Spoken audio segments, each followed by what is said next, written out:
The test is in 4 parts, Part 1, Part 2, Part 3, and Part 4. Now look at Part 1. Part 1. You'll hear two travellers, Lilith and Alex, having a discussion in a cafe. First, you have some time to look at questions 1 to 5.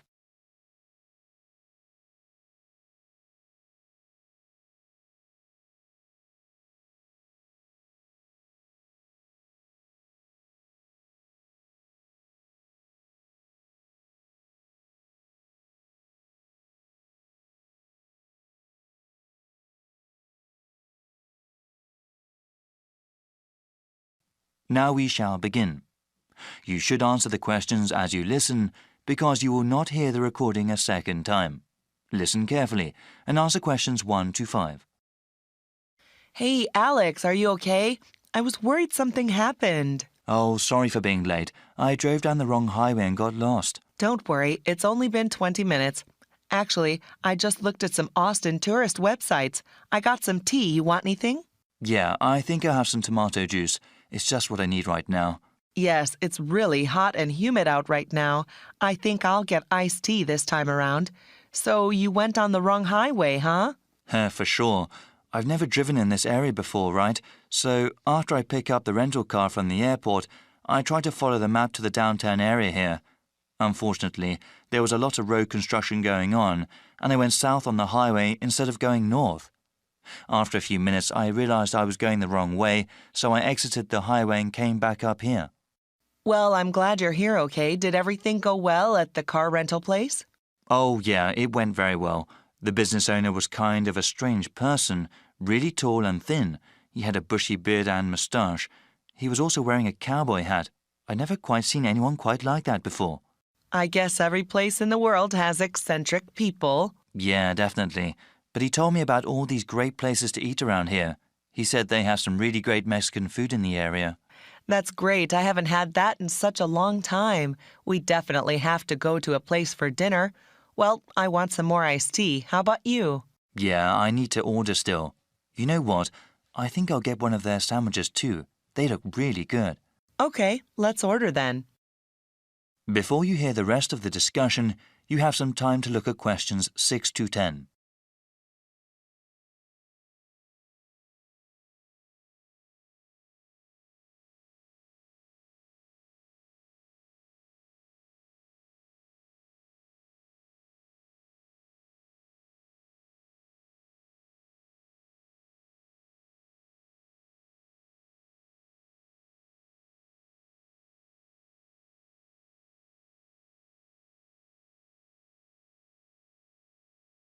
Now listen and answer questions 6 to 10.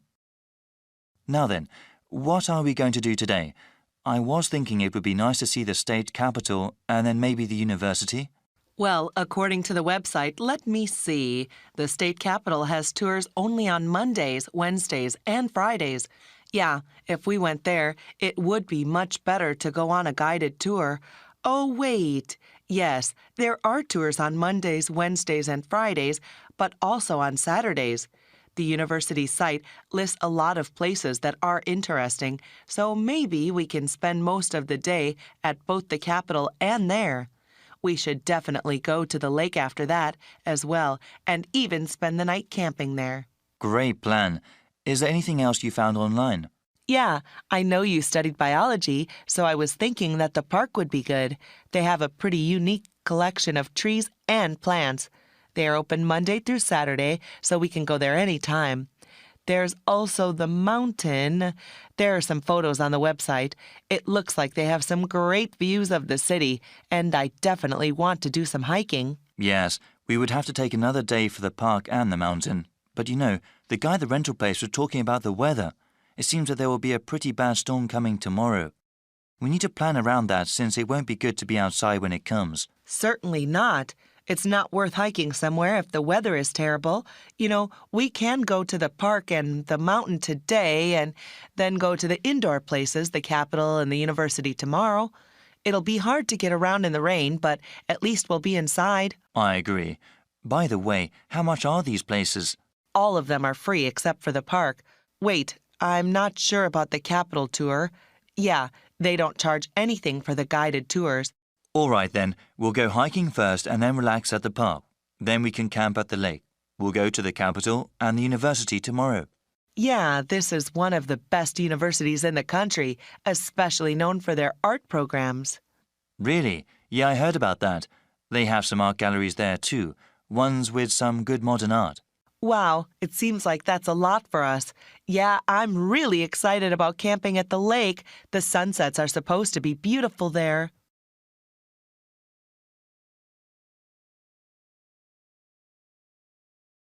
That is the end of part 1. You now have half a minute to check your answers.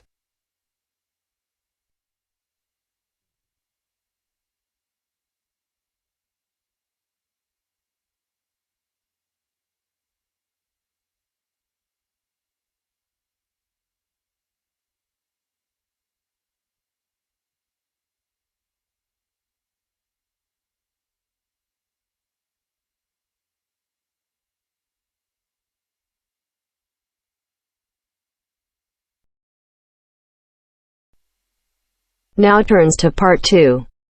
Part 2. You'll hear a webcast on the Freeman Travel Services website. First, you have some time to look at questions 11 to 16.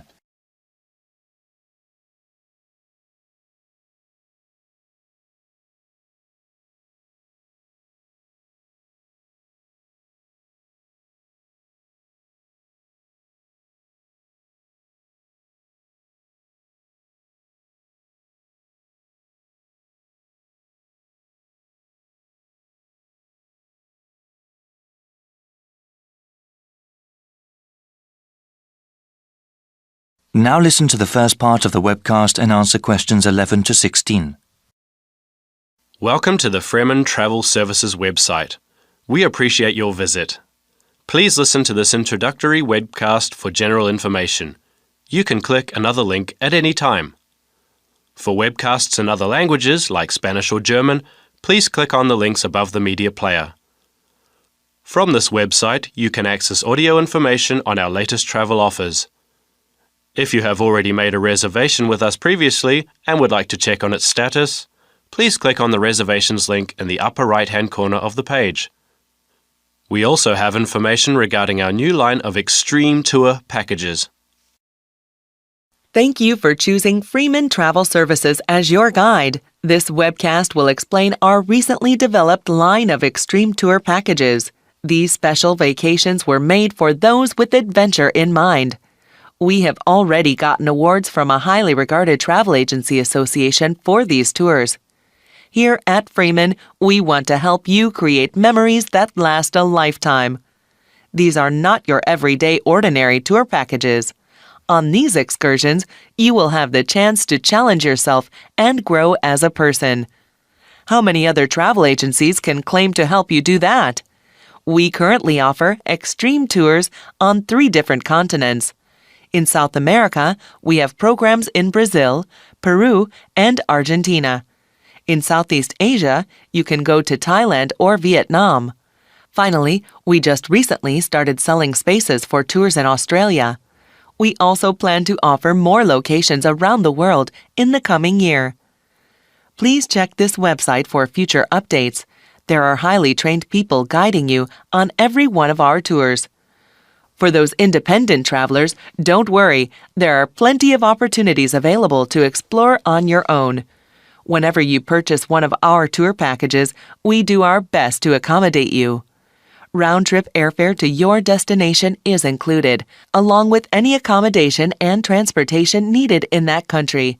We don't include food or any sort of entertainment in the price. We know that our customers often want to discover these things by themselves. Before you hear the rest of the webcast, you have some time to look at questions 17 to 20.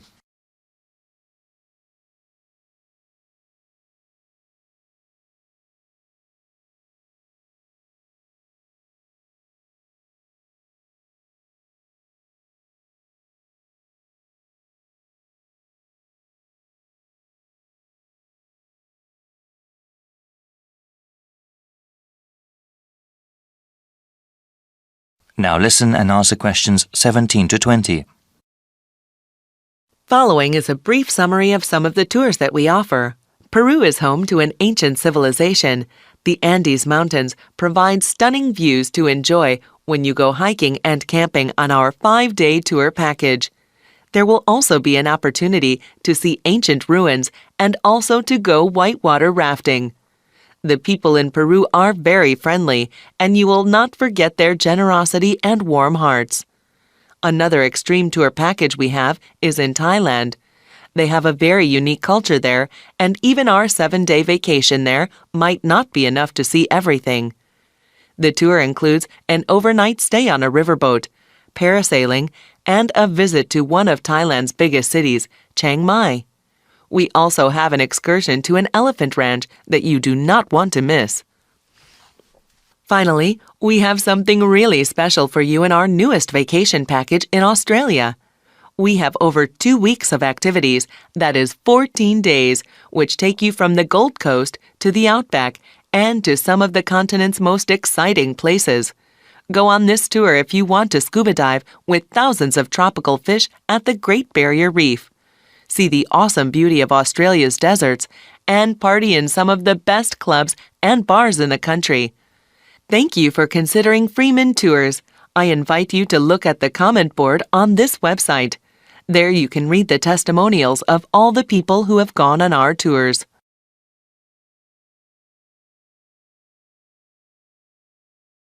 That is the end of part 2.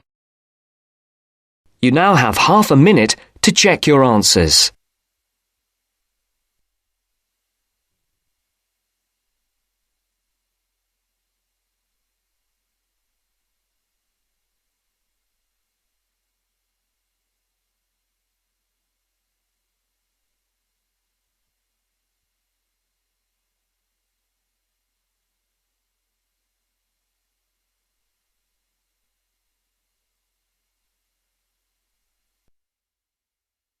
Now turns to part 3. Part 3. You're going to hear an explanation of how a school chancellor will be chosen. The chairman is explaining the process to 2 students, Sarah and Arnold. First, you have some time to look at questions 21 to 25.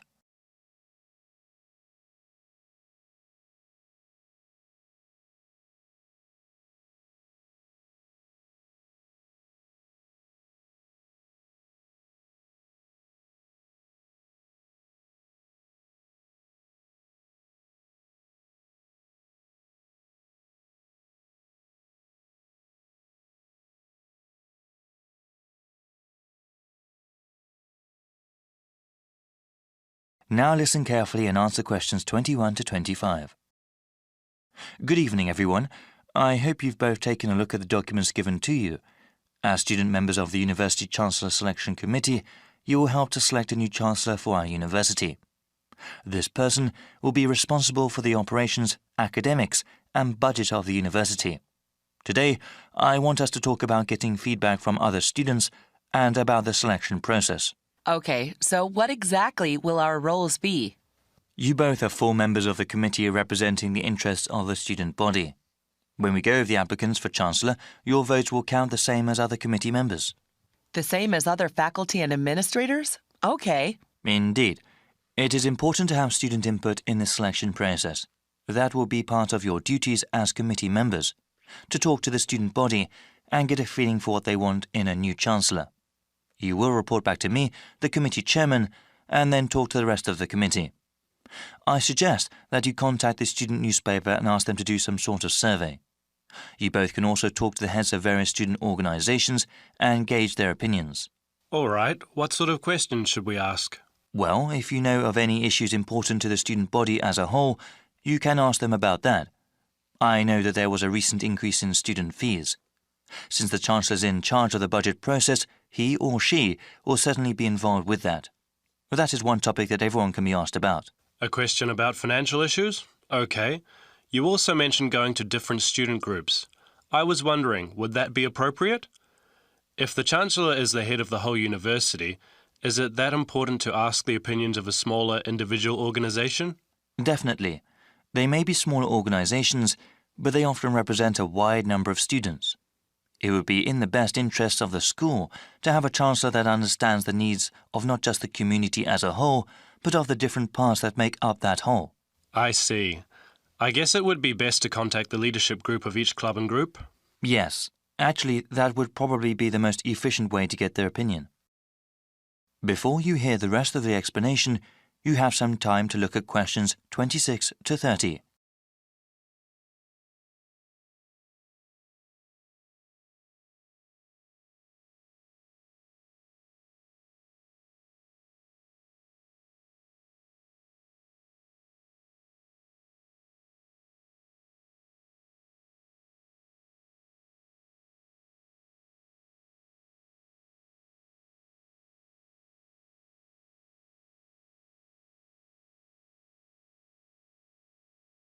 Now listen and answer questions 26 to 30. After you get a feel for what the student body thinks, I would like you to create a report for me. As chairman, I am responsible for making sure the different views of the students, faculty and the administration are heard. So what happens after we submit our report to the rest of the committee? We'll start with the rest of the selection procedures. We have an open process, meaning anyone who wants to can apply to be Chancellor. That way, we will have the widest available pool to choose from. Of course, the first step will be to narrow down the field of applicants. Looking at their background and work experience, we will end up with 15 candidates. There will be further background checks on the remaining candidates. These checks include talking to the references a candidate has listed, as well as asking about them at any previous institution they may have worked at. This is quite a rigorous process, isn't it? It has to be. The Chancellor represents the university, so we need the best qualified person. After the background checks, we will contact candidates and ask them to come in for an interview before the committee. I remember hearing that we'll also be sitting in on those interviews. It'll be difficult to think of good questions to ask all those candidates. Well, I think the committee as a whole will do that. Okay. That sounds like the best way. Yes, it's quite a rigorous interview process. Each candidate will have to come in a second time. The final 5 candidates will then be asked to come in a third time and actually interact with some of the community members here. After the committee chooses the finalist, that one name will be sent to the Board of Trustees to be approved. They will also go over the candidate's material before having an up or down vote on him or her. Then that person becomes the Chancellor of the university? It is good to have so many people working together on this. I'm sure we'll find a great Chancellor. Yes, actually there are many interesting stories about past selection committees. That is the end of part 3. You now have half a minute to check your answers.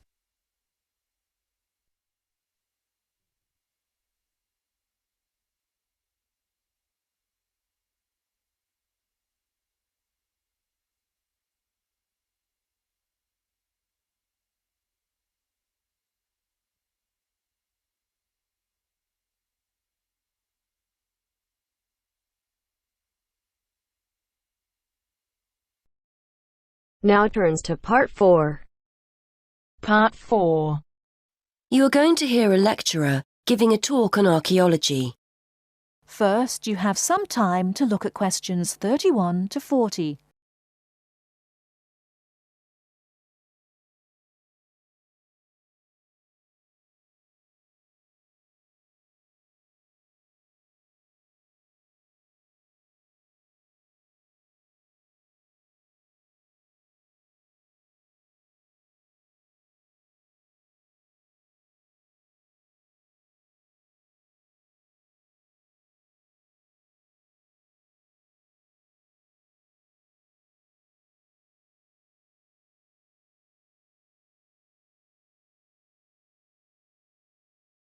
Now, listen carefully and answer questions 31 to 40.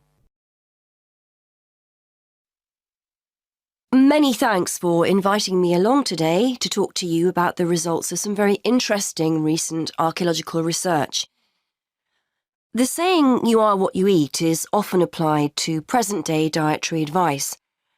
Certainly, our bodies will show evidence of whether we eat healthily or live on fast food and takeaways. This can be particularly useful in archaeological research. Through a careful analysis of the ancient bones of our ancestors, we can tell a great deal about their diet and the way they lived. I'd like to talk to you today about some research into the early settlers of some remote tropical islands in the Pacific. When these people travelled to these new lands 3,000 years ago, they had to bring along all the resources they needed for survival, including food, plants and animals from their original homes. One such group were the Lapita people, who were early settlers of remote Oceania, several islands in the Pacific. When the Lapita set sail for the island Vanuatu, they brought with them domestic animals and crop plants. This allowed them to settle in an area where no humans had previously lived and that had limited natural resources. Archaeologists have been keen to discover to what extent these settlers and their domestic animals relied on the resources they'd brought with them compared to the native plants and animals they found on the island. In order to try and understand the diet and lives of the Lapita people, archaeologists analysed the chemical composition of the bones of 50 adults excavated from the Lapita cemetery on Efate Island, Vanuatu. Depending on what we eat, we consume varying amounts of carbon, nitrogen and sulfur. As these chemical elements are ultimately deposited in our bones, the amounts or ratios of each one can provide a sort of dietary signature. For instance, plants incorporate nitrogen into their tissues, and as animals eat plants and other animals, nitrogen builds up in their own system. The presence of different ratios of chemical elements may show whether a human or an animal ate plants, animals, or both. Carbon and sulfur ratios offer another clue to diet. Carbon ratios, for example, differ between land and water organisms, as do sulfur ratios, the values of which are much higher in aquatic organisms compared to land-based organisms. As well as examining the settlers' bones, scientists carried out a comprehensive analysis of the chemical elements found in the settlers' likely food sources. This included modern and ancient plants and animals.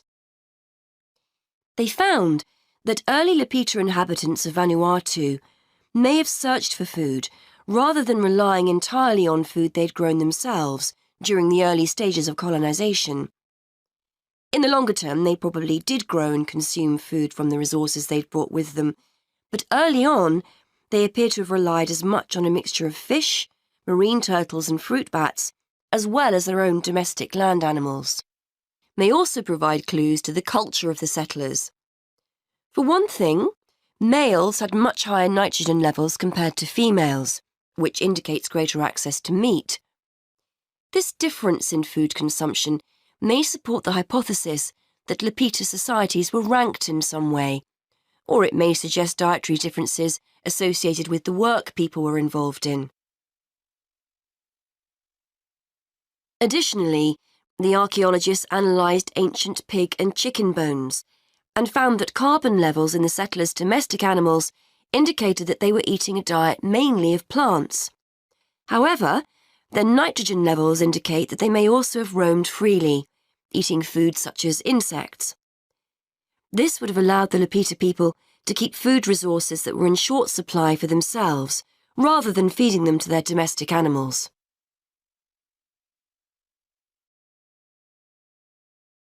That is the end of part 4. You now have half a minute to check your answers.